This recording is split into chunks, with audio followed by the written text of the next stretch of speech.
Imagínate esto, estás en una cita, la cosa está yendo bien y la otra persona te pregunta si conoces a tal directora de cine. Vos no la conoces, no tenés idea, nunca escuchaste nombrar a esa directora de cine. Y sin embargo, antes de que puedas reaccionar, algo en vos automáticamente dice sí, algo vi de ella. ¿Por qué? ¿Por qué sentimos esa necesidad de aclarar que ya sabemos algo? Es que de verdad no era necesario, no cambiaba nada y sin embargo está ahí esa sensación un poco vergonzosa de no querer llegar tarde, de ser la que todavía no sabe. Yo hago estas cosas, las hice, las sigo haciendo y en algún momento me pregunté ¿de dónde viene? ¿De dónde viene esta necesidad de aclarar que ya lo sabés? Esa incomodidad con estar habitando en la incertidumbre de estar en el medio de algo. De habitar un lugar sin tener que aclarar que ya lo habías visto venir. De eso quiero hablar hoy, porque ese impulso al que yo llamo síndrome de yo ya lo sabía, no es una rareza personal. Creo que es algo que nos está atravesando a todos y que tiene un costo que casi nunca nombramos. Hola, soy Manu, bienvenido a este canal. Si es la primera vez que estás acá, saqué el antipop porque me estaba molestando. En este canal hablamos sobre el vínculo con uno mismo, con los demás, sobre creatividad. Y si te interesa, te puedes suscribir y quedarte porque hay más videos como este. Ahora sí, vamos a darle. Cuando empecé a elaborar este concepto del síndrome del ya lo sabía, del cual debo decir muchas veces soy pecadora, el primer lugar donde lo noté fue en los consumos culturales. Esto que acabo de mencionar. La película que ya viste, la serie que ya todos comentaron. Pero cuando empecé a prestarle atención me di cuenta que era obvio que no termina ahí, que no tiene que ver solo con los consumos culturales que ya consumimos, que es un síntoma muy de nuestra época y del cual ahora vamos a hablar. Estoy hablando de algo más cotidiano y más difuso, más difícil de aprender. De aprender, lo decía en cordobés, de aprender con doble E. ¿Ubicás cuando en una conversación hay una persona que nunca dice no sé? Ay, me enerva cuando está muy exacerbado ese síntoma. Esas personas que ante cualquier tema tienen una opinión lista o una postura formada o una respuesta incluso antes de que termines de hacer la pregunta. El que cuando das una noticia dice, yo lo veía venir. O presentás a alguien y te dice, no, yo lo conozco hace años, aunque nadie le haya preguntado. El que ante una situación complicada dice, no, eso a mí no me sorprende para nada. Como si la capacidad de no sorprenderse fuese una virtud. Creo que todos conocemos a alguien que es un poco así, que no le entra una bala, pero la verdad es que cuando empecé a pensar en esto y a prestarle más atención me di cuenta de que muchas veces también yo ocupo ese rol, de estar atajándome de la ignorancia. Pero lo interesante es que lo que se está evitando en esos casos no es la ignorancia, es la exposición de que los otros sepan que no sabes. O mejor dicho, es poder subirte al podio de que los otros sepan que sabes. Porque decir no sé, no lo conozco, me agarró de sorpresa, muestra un estado de incompletud de alguna forma. Y por alguna razón lo sentimos como un peligro. Es como si hubiese un ranking invisible en las conversaciones en donde quien sabe más, quien llegó antes, quien tiene una postura formada, ocupa un puesto más alto. Ocupa un lugar de ventaja o de oportunidad. Y yo me pregunto, ¿por qué no vemos esa misma oportunidad en no saber? ¿Por qué la oportunidad está en poder aclararle a los otros que tenemos más saber que ellos? Y no vemos la oportunidad en ese vacío que puede ser llenado por un descubrimiento. Esto no es algo que nadie diga explícitamente, pero se siente y una vez que lo empezás a observar es muy difícil no darte cuenta. El ranking no premia necesariamente al que sabe, premia al que mejor demuestra que sabe. Pero lo que más le quiero echar luz, lo que más me llama la atención no es el ranking en sí, sino lo que te perdés manteniéndote en ese ranking. Y como podrás imaginarte, este fenómeno no ocurre en el vacío, ocurre en un determinado contexto y entorno. Como siempre decimos, hijos de nuestro entorno. Un entorno que premia las certezas. Vivimos en una cultura que hace mucho tiempo dejó de premiar al que aprende y empezó a premiar al que ya sabe, al experto. Y sí, cuando estamos en una interacción social y sale un tema del que ya tenemos una opinión formada, se siente increíble poder decir, bueno, lo que yo pienso, y estás ahí desplegando las alas de tu conocimiento, impartiendo sabiduría a los incultos. Las redes, como siempre, juegan un papel importante. Yo creo que las plataformas de redes sociales aceleraron bastante este proceso. El FOMO, ese miedo a perderse algo, mutó. Ya no es solo el miedo a no estar en la fiesta. Es miedo a llegar tarde a la conversación, a que cuando vos llegues el tema ya esté agotado, la opinión ya esté formada, la serie ya esté vista por todos. Y vaya que que hay muchas conversaciones hoy en día. Si te salís 2 semanas de las redes, seguramente te pierdas 5 estéticas, 15 escándalos de famosos y no sé cuántos estrenos. Y sí, nada peor que el foco de luz caiga sobre vos en una interacción social, especialmente si es grupal, y que no sepas qué decir. Como si el valor de una experiencia dependiera no tanto de lo que te da a vos, sino de cuándo la tuviste en relación al resto, de qué tan atractivo es lo que podés formular en relación a la temática. ¿Es tu opinión compartible, guardable, retuiteable? Porque si no, bye. Y esto tiene una consecuencia bastante concreta. Hay una diferencia muy grande entre descubrir algo y haber descubierto algo. Descubrir es un proceso, es presente, es incómodo porque implica no saber todavía. Haber descubierto, en cambio, es pasado, es un logro, es algo que podés exhibir. La cultura premia lo segundo. El proceso no suele tener mucho valor simbólico, el resultado sí. En ese contexto, decir que no sabes algo se vuelve un riesgo social real, no porque la ignorancia sea un riesgo en sí misma, sino porque en un sistema en el que todos competimos por demostrar que llegamos primero, decir que no sabes es ceder terreno, y nadie quiere ceder terreno. Carl Sagan escribió en The Demon Haunted World: hay preguntas ingenuas, preguntas tediosas, preguntas mal formuladas, pero toda pregunta es un grito por entender el mundo. No existe la pregunta estúpida. Y en un punto yo me pregunto, junto con Carlito Sagan, ¿no es mucho más atractivo un mundo que aún no conocemos? ¿No es más sexy tener un mundo por entender, como dice él, que tenerlo todo entendido? Porque lo que perdemos cuando necesitamos saber siempre la respuesta no es solo tiempo o energía, es algo más concreto. Perdemos el momento en que algo nos podría haber cambiado. Todos hemos experimentado haber visto una película y que nos mueva algo,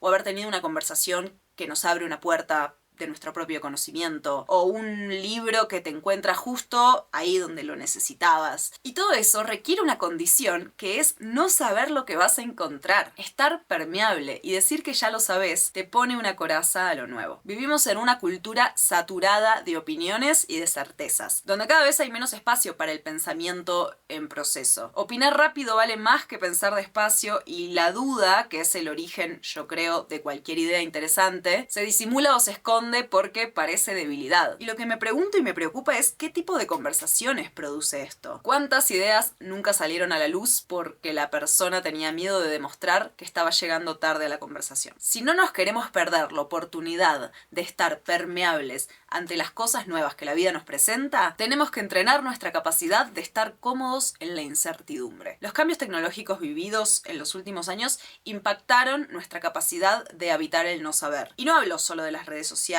hablo del hecho de tener literalmente cualquier respuesta en la palma de nuestra mano. Y por supuesto, que pensaban que me iba a olvidar de ella, exponenciado por la inteligencia artificial. Porque ya ni siquiera tenemos que escribir bien la pregunta ni redactarla correctamente para que nuestra inteligencia artificial de confianza entienda perfectamente lo que necesitamos saber y nos lo responda en cuestión de segundos. Y claro, se siente muy bien porque también hay razones biológicas por las cuales no podemos soltar el chupete del saber. Cuando no sabemos algo, cuando estamos en el medio de la incertidumbre, sin una respuesta, sin una postura formada, el cuerpo y el cerebro lo registran como una amenaza. El sistema nervioso activa el cortisol y la adrenalina, que son básicamente las hormonas de la alarma. Son las mismas que se disparan cuando cruzas la calle y aparece un auto de la nada, como me pasó el otro día acá a la vuelta. Estas hormonas están diseñadas para que sobrevivamos a corto plazo, no para el pensamiento y el desarrollo a largo plazo. Y bueno, creo que ya todos lo sabemos, pero vivir en este estado de alarma constantemente fatiga tu cerebro literalmente. Pero lo interesante es lo que pasa en el lado opuesto. Cuando la incertidumbre no se siente como una amenaza, sino como un territorio a explorar, el sistema cambia. Entra a jugar la dopamina, que no es, como se suele decir, solamente la hormona del placer,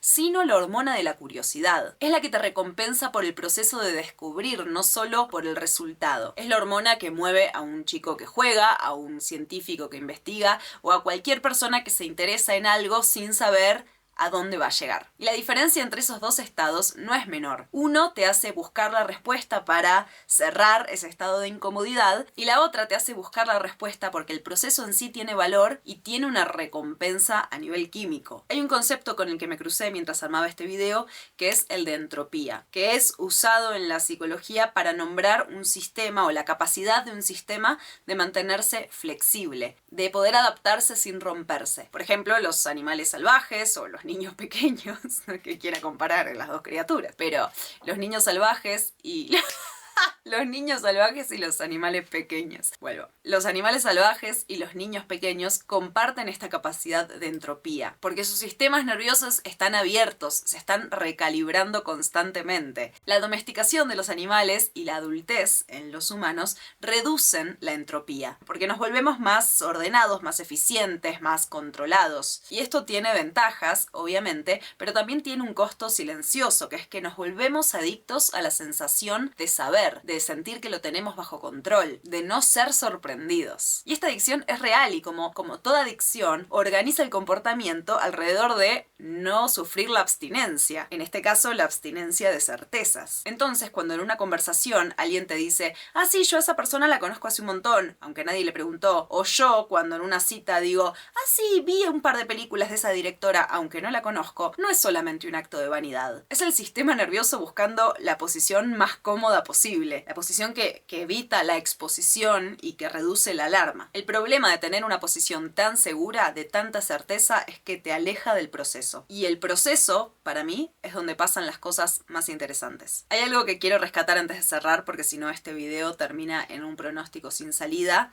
y aunque mi idea no es darte una solución prolija, porque desconfío soberanamente de los videos que terminan con 5 tips para solucionar tu vida, hay algo concreto que sí me parece que vale la pena mencionar. Incluso cuando ya sabes algo, cuando ya lo conoces, tenés en tus manos la posibilidad de verlo con los ojos de alguien que ve por primera vez. Se me viene a la mente algo que le escuché una vez decir a Jay Shetty, que es, bueno, uno de los podcasters más famosos del mundo, me parece. Él fue monje budista y hablaba de cómo su entrenamiento durante meses y meses era salir a caminar por el mismo camino, no sé, el templo en el Tíbet, no sé dónde estaba, hacer el mismo camino todos los días y poder encontrar cada vez algo distinto. Una flor que no había visto el día anterior, la textura de una piedra que no había notado hasta ese momento. Y eso es ejercitar la presencia, es poder ver las cosas como si las estuviésemos viendo por primera vez. Creo que es especialmente útil en los vínculos eso, no pensar que ya conocemos todo de la otra persona, poder estar permeables a que nos sorprenda algo que no habíamos visto hasta ese momento de esa persona que conocemos tanto, que hace años forma parte de nuestra vida. Y no solo con las personas, hay películas que vale la pena ver 2 veces, hay libros que son tan buenos que no alcanzan con una sola leída, hay lugares que te sorprenden más en la segunda visita. Y cuando revisitas estas cosas, no haces solo un repaso de lo que ya sabes, tenés la oportunidad de encontrarte con eso siendo una persona diferente. El río no pasa 2 veces por el mismo cauce, no, bueno, como es esta frase de Heráclito, río, nadie puede bañarse 2 veces en el mismo río. Qué cliché terminar el video con esta frase de Heráclito, ¿no? Pero es verdad, aun cuando conocemos algo, tenemos la posibilidad de revisitarlo con otras preguntas, con otra vida encima, con otros dolores, con otras alegrías. Y esto es solo posible si dejas que la experiencia te encuentre donde estás, en vez de administrarla como quien ya sabe lo que va a pasar. Krista Tippett, una periodista y escritora, lo dice mejor que yo. Dice, esos momentos en que una pregunta nueva se levanta ante nosotros y nos detiene en seco, esos son puntos de inflexión. Momentos en que la posibilidad de descubrir algo se abre paso. Y esos momentos, nos guste o no, tienen como condición previa algo que no es glamoroso, que es no saber, estar en el medio, no haber llegado antes que nadie a ningún lado, ser la persona que en la cita te dice, no tengo idea de lo que me estás hablando, por favor contame. Lo que perdemos cuando necesitamos saber primero no es solo el placer de descubrir algo, es algo más sutil, es la posibilidad de ser transformados por lo que encontramos. Nos cerramos justo ahí, justo en el momento en que algo podría movernos, nos cristalizamos y nos endurecemos. Y creo que esto es especialmente clave en las tareas creativas, para quienes actuamos, escribimos, componemos, diseñamos, porque la materia prima de cualquier cosa que valga la pena no está en lo que ya sabes, está en lo que te sorprende, en eso que te atrae porque no lo terminás de entender, en lo que encontrás cuando llegás sin haberlo estado buscando exactamente. Cuando empecé a pensar sobre este tema, lo primero que me pareció fue incomodidad de registrar que muchas veces me encontraba a mí misma haciendo esto que un poco de rechazo me genera. Esa pequeña vergüenza de recordar veces en las que fingí conocer algo que no conocía para quedar bien. Pero después de este recorrido, lo que me quedo no es la culpa, sino algo un poco más útil, creo. es la posibilidad de pensar, de pensarnos, habitando un mundo más permeable, con menos certezas. Un mundo donde te podés sentar en una cita y decir, no tengo idea, contame. Un mundo donde podés escuchar una canción en un recital y dejarte sorprender por ella porque no la conoces. Donde podés entrar a una conversación sin una postura armada y ver qué te pasa, perderte. Y esa no es una versión más ignorante de vos mismo, es una versión más permeable. Y creo que esa capacidad de dejarnos sorprender es de las habilidades más raras y valiosas que tenemos hoy. Especialmente si haces algo creativo, especialmente si querés que tu vida tenga algo de épica, algo de sorpresa, algo de no planeado. Krista Tippett habla de una nueva reverencia por las preguntas que están vivas en vos. Y yo pienso en eso seguido. ¿Cuáles son las preguntas que siguen vivas en vos? En mí puedo decir que son las que no tienen respuesta, las que todavía me mueven cuando las escucho. Entonces la pregunta que te dejo y que me dejo es esta. ¿De qué experiencias te estás perdiendo por necesitar ya haber llegado? Ya saber. No para que lo vivamos como un reproche, sino como una invitación a la ignorancia. Gracias por escuchar hasta acá. Si este video te hizo pensar en alguna situación que viviste donde estuviste más ocupada, ocupado, ubicándote que viviéndola, me encantaría leerlo en los comentarios porque en serio esos son los comentarios que más disfruto. Y si te quedaste hasta acá, seguramente haya otro video en este canal que te vaya a interesar. Puedes ir a chusmearlos. Suscríbete para no perderte los siguientes y nos vemos la próxima. Bye.